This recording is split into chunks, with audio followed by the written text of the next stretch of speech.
दोस्तों, हम सब जानते हैं कि अयोध्या भगवान राम की नगरी है। यहाँ भगवान राम का जन्म हुआ था त्रेता युग में, और यहीं से रामायण जैसे महान ग्रंथ की शुरुआत भी हुई थी। रामायण एक ऐसी कथा है जो भारतवर्ष की पहचान है और हमारे सनातन धर्म की शान है। इस रामायण महाकाव्य में कुछ ऐसे पात्र भी हैं जिनके बिना रामायण की कल्पना नहीं की जा सकती है, मगर फिर भी उनके चरित्र पर रामायण में ज्यादा विस्तार से नहीं लिखा गया है। आज इन्हीं महान पात्रों की पहचान हम विस्तार से आप सबको करवाने जा रहे हैं। तो बने रहिए आप सब हमारे साथ इस वीडियो में अंत तक और सुनिए इन महान चरित्रों की अनसुनी, अनकही और अनदेखी कथा, जिन्हें यह दुनिया सदियों से सुनती और सुनाती चली आ रही है। अयोध्या से लेकर चित्रकूट तक और रामेश्वरम से लेकर लंका तक हर जगह रामायण में यह प्रचलित कहानियां मौजूद हैं। यह बात है त्रेता युग की, जब ऋषि विशर्वा और उनकी पत्नी कैकसी की सबसे छोटी पुत्री और लंकापति रावण की बहन मीनाक्षी, जो आगे चलकर सुपनखा के नाम से जानी जाती थी। सुपनखा का अर्थ होता है लंबे और नुकीले नाखूनों वाली। हमने अक्सर यही सुना है कि सुपनखा श्री राम और लक्ष्मण को देखकर उनकी तरफ आकर्षित हो गई थी, लेकिन यह सच बात नहीं है। बात कुछ और थी। रामायण की कुछ कथाओं के अनुसार सुपनखा के इस आकर्षण में छुपी थी एक बदले की आग, जो सुपनखा रावण से ले रही थी। लेकिन आखिर ऐसी कौन सी बात हो गई थी जो सुपनखा अपने भाई के खिलाफ चली गई? तो कहा जाता है कि जब सुपनखा जवान हुई तो वह एक दानव दुष्ट बुद्धि के प्यार में पड़ गई। दुष्ट बुद्धि काल के दानवों का राजा था। उन दोनों ने भागकर शादी कर ली। जब यह बात रावण को पता चली तो वह गुस्से से आग बबूला हो गया, क्योंकि दानवों और असुरों के बीच सदियों से दुश्मनी चली आ रही थी। इसी वजह से रावण हैरान था कि आखिर दानवों का राजा होने के बाद भी दुष्ट बुद्धि ने सुपनखा से विवाह कैसे कर लिया। पर बात यहाँ पर दूसरी थी। दरअसल दुष्ट बुद्धि सुपनखा की आड़ में रावण की मृत्यु का षड्यंत्र रच रहा था। फिर क्या था, एक दिन रावण ने दुष्ट बुद्धि के राज पर हमला कर दिया और दुष्ट बुद्धि की हत्या कर दी। सुपनखा अपने पति की मृत्यु पर बहुत दुखी हुई और उसने मन ही मन अपने भाई रावण से बदला लेने की ठान ली और वह अपने भाई के खिलाफ चली गई। सुपनखा के मन में रावण के लिए नफरत बढ़ने लगी और यही कारण था कि उसने रावण के मन में सीता जी को पाने की इच्छा जगाई। वह ये जानती थी कि रावण श्री राम से नहीं जीत पाएगा और युद्ध में मारा जाएगा। इसी तरह सुपनखा ने रावण और उसके परिवार के विनाश के साथ अपने पति की हत्या का बदला ले लिया था। और इसी तरह रामायण में सुपनखा की कहानी सीता माता के अपहरण से पहले ही खत्म हो जाती है। लेकिन राम और रावण को एक दूसरे के सामने लाकर खड़ा करने में सुपनखा का बहुत बड़ा हाथ था, क्योंकि ना ही वह रावण के सामने सीता माता की सुंदरता का गुणगान करती और ना ही रावण सीता माता का अपहरण करता और ना ही यह लंका का भीषण युद्ध होता। रामायण में अब बारी आती है हमारे अगले पात्र की। रामायण का अगला पात्र है एक ऐसा राक्षस जो 6 महीने तक लगातार सोता था और 6 महीने जानने के बाद लगातार खाता था। यह था रावण का छोटा भाई कुंभकर्ण। लेकिन क्या आप जानते हैं कि कुंभकर्ण 6 महीने तक लगातार क्यों सोता था? इसका कारण था एक वरदान जो उसे ब्रह्मा जी से मिला था। वाल्मीकि रामायण के युद्ध कांड के अनुसार रावण का छोटा और विभीषण और सुपनखा का बड़ा भाई कुंभकर्ण था। कुंभकर्ण नाम का अर्थ अधिक सोने वाला नहीं था, बल्कि इसका अर्थ है कुंभ यानी घड़ा और कर्ण यानी कान। बचपन से ही बड़े कान होने के कारण कुंभकर्ण का नाम कुंभकर्ण रखा गया। कुंभकर्ण बचपन से ही बहुत बलवान था और अपने भाई रावण की तरह परम तपस्वी था। वह इतना खाता था कि पूरे नगर का भोजन कम पड़ जाता था। कुंभकर्ण के पिता ऋषि विशर्वा ने अपने तीनों पुत्रों से रावण, कुंभकर्ण और विभीषण से तपस्या करने के लिए कहा। इन तीनों की तपस्या से प्रसन्न होकर ब्रह्मा जी प्रकट हुए और उन्होंने तीनों से वरदान मांगने को कहा। सभी देवताओं ने माता सरस्वती के पास जाकर प्रार्थना की कि जब कुंभकर्ण ब्रह्मा जी से वरदान मांगे तब आप उसकी जीभ पर विराजमान हो जाना, ताकि उसकी जुबान फिसल जाए। सरस्वती माँ ने ऐसा ही किया और कुंभकर्ण की जिह्वा पर विराजमान हो गई, जिसके कारण कुंभकर्ण ने जैसे ही वरदान मांगा तो उसके मुख से इंद्रासन की जगह इंद्रासन निकल गया और ब्रह्मा जी ने उसकी इच्छा पूरी कर दी। जब कुंभकर्ण को इस बात का पश्चाताप हुआ तो उसने ब्रह्मा जी से निवेदन किया कि वरदान में कुछ फेर बदल कर दें।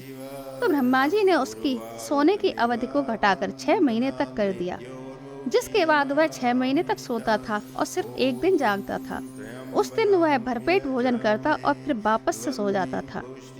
कुंभकर्ण को वरदान देते वक्त ब्रह्मा जी ने यह भी कह दिया था कि सोते समय कुंभकर्ण को कोई यदि बल पूर्वक जगाएगा तो वह कुंभकर्ण के जीवन का अंतिम दिन होगा। और ब्रह्मा जी के यह वचन सत्य हुए। जब रावण युद्ध में हार रहा था तब उसने कुंभकर्ण को बलपूर्वक जगाया और सहायता मांगी, जिसके बाद उसी दिन युद्ध में कुंभकर्ण की मृत्यु हो गई थी। अब हम आगे चलते हैं रामायण के एक और अनोखे पात्र की तरफ। यह अनोखा पात्र है लंका के राजा रावण की पत्नी मंदोदरी, जो माता पार्वती के श्राप के कारण एक मेढकी के रूप में अपना जीवन काट रही थी। उसे माता पार्वती ने 12 साल तक एक मेढकी के रूप में रहने का श्राप दिया था। एक बार की बात है, मंदार और उदर नाम के 2 ऋषि थे।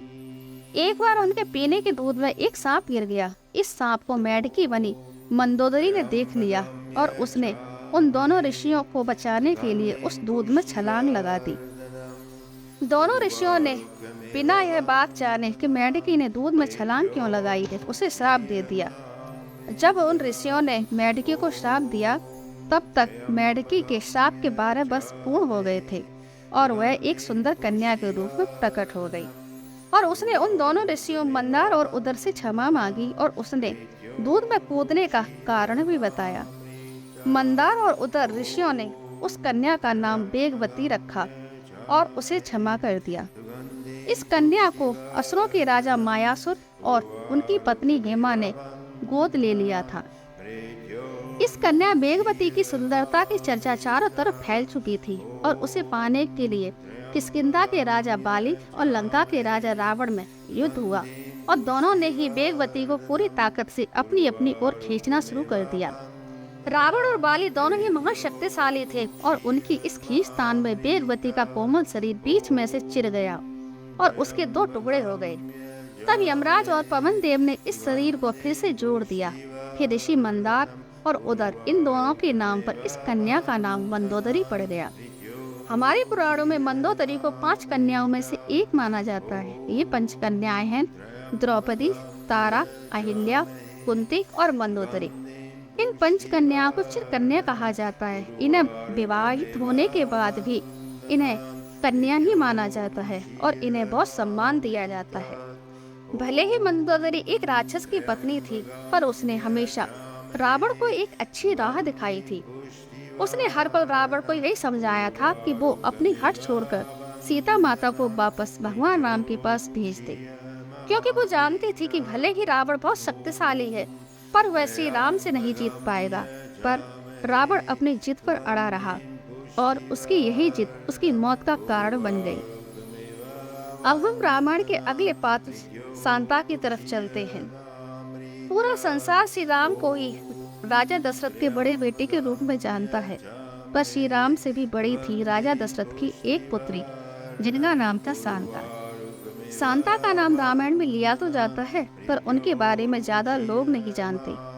राजा दशरथ और माता कौशल्या की पहली संतान और श्री राम की बड़ी बहन शांता थी, लेकिन इनका नाम रामायण में इतना महत्वपूर्ण होने के बाद भी गुम क्यों हो गया? तो वाल्मीकि रामायण के बाल कांड के अनुसार एक बार अंग देश के राजा रोमपाद और उनकी पत्नी वर्षिणी अयोध्या आए। राजा रोमपाद राजा दशरथ के बहुत अच्छे मित्र थे और वर्षिणी माता कौशल्या की बड़ी बहन थी। मजाक मजाक में वर्षिणी ने राजा दशरथ से उनकी पुत्री शांता को मांग लिया। वर्षिणी और राजा रोमपाद की कोई संतान नहीं थी। राजा दशरथ उन दोनों की इस दुख को समझते थे, इसलिए उन्होंने अपनी पुत्री शांता को राजा रोमपाद और वर्षिणी को गोद दे दिया। राजा रोमपाद अपनी पुत्री शांता से बहुत प्यार करते थे। एक बार की बात है, राजा रोमपाद अपनी पुत्री शांता के साथ खेल रहे थे, तभी उनके दरबार में एक ब्राह्मण आए। राजा रोमपाद शांता के साथ खेल में इतने मग्न थे कि उन्होंने उस ब्राह्मण को भी नजरअंदाज कर दिया। वह ब्राह्मण इंद्रदेव का बहुत बड़ा भक्त था। ब्राह्मण के इस अपमान पर इंद्रदेव रुष्ट हो गए और उन्होंने राजा रोमपाद पर रुष्ट हुए और उन्हें सजा देने की ठान ली। और कुछ समय के बाद अंग देश में इतना भयंकर अकाल पड़ा कि सब कुछ नष्ट हो गया। अब इस अकाल से उबरने के लिए इंद्रदेव को मनाने के लिए राजा रोमपाद ने श्रृंगी ऋषि को यज्ञ करने के लिए बुलाया। यज्ञ करने के बाद राज्य में बारिश हो गई और अकाल समाप्त हो गया। तब सबने इस बात के लिए श्रृंगी ऋषि का आभार व्यक्त किया और उन्हें सम्मानित करने के लिए राजा रोमपाद ने अपनी पुत्री शांता का विवाह श्रृंगी ऋषि के साथ कर दिया। आगे चलकर इन्हीं ऋषि के द्वारा किए गए यज्ञ श्री राम, लक्ष्मण, भरत और शत्रुघ्न का जन्म हुआ था। देवी शांता का जन्म तो रकुल में हुआ था, लेकिन राजा रोमपाद ने उन्हें गोद लेने के बाद उनका यह महत्वपूर्ण स्थान रामायण के बाल कांड तक ही सीमित रह गया था। हमारी इस श्रृंखला के अगले पात्र हैं अब लक्ष्मण जी, जिन्होंने अपना पूरा जीवन श्री राम की सेवा में बिता दिया था, लेकिन श्री राम के दिए गए एक वचन के कारण उन्हें इस धरती का त्याग करके जल समाधि लेनी पड़ी थी। पद्म पुराण की एक कथा के अनुसार कहा जाता है कि श्री राम के कई सालों तक अयोध्या पर राज्य करने के बाद एक दिन उनके दरबार में एक साधु जी आए और उन्होंने श्री राम से कुछ देर बात की और कुछ देर बाद वे दोनों ही अकेले में बात करने के लिए एक कमरे में चले गए। श्री राम ने लक्ष्मण जी से कहा कि किसी को कमरे के अंदर न आने दिया जाए। अगर कोई कमरे के अंदर आ गया और उसने हम दोनों के बीच की बात सुन ली तो मैं तुम्हें मृत्यु दंड दूंगा। आखिर ऐसी कौन सी बात थी जो कोई भी नहीं सुन सकता था? दरअसल यह साधु कोई और नहीं था बल्कि स्वयं यमराज जी थे। श्री राम को वह यह याद दिलाने आए थे कि धरती पर अब उनका समय पूरा हो गया है और अब उन्हें बैकुंठ वापस लौटने का समय आ गया है। लेकिन यमराज ने श्री राम से यह वचन लिया था कि उन दोनों के बीच की यह बात अगर कोई और सुन लेगा तो इसी दौरान सुन ना पाए। इसी दौरान ऋषि दुर्वासा दरबार में पधारे। ऋषि दुर्वासा ने भयंकर क्रोध किया। ऋषि दुर्वासा के भयंकर क्रोध के कारण बड़े बड़े देवता भी उनसे डरते थे, लेकिन श्री राम की आज्ञा का पालन करते हुए लक्ष्मण जी ने उन्हें भी दरवाजे पर ही रोक दिया और श्री राम से मिलने को मना कर दिया। ऋषि दुर्वासा बहुत क्रोधित हो गए और उन्होंने चेतावनी दी कि इस अपमान के बदले में श्री राम को श्राप देने के साथ साथ सारी अयोध्या को श्राप देंगे और उसे भस्म कर देंगे। पर लक्ष्मण जी तो अपने भाई से बहुत प्यार करते थे और अपनी अयोध्या से भी प्रेम करते थे।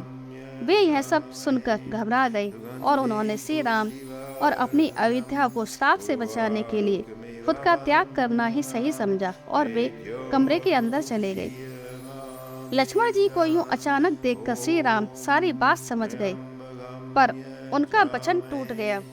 यमराज जी ने श्री राम से कहा कि लक्ष्मण जी को देश निकाला दिया जाए, पर श्री राम से दूर रहना लक्ष्मण जी के लिए किसी मृत्यु दंड से कम नहीं था।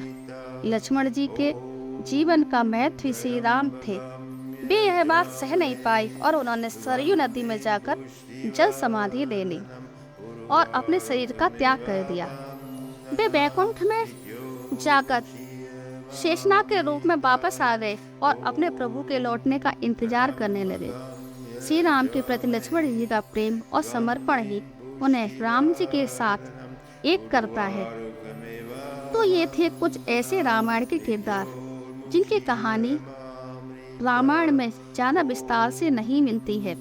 अगर आप भी ऐसे ही किसी किरदार के बारे में जानते हैं तो हमें कमेंट में ज़रूर बताएं और अगर वीडियो आप सबको पसंद आई है तो इसे लाइक करें, शेयर करें और ऐसी ही अनसुनी, अनदेखी और अनकही कहानियों के लिए हमारे चैनल को सब्सक्राइब जरूर करें।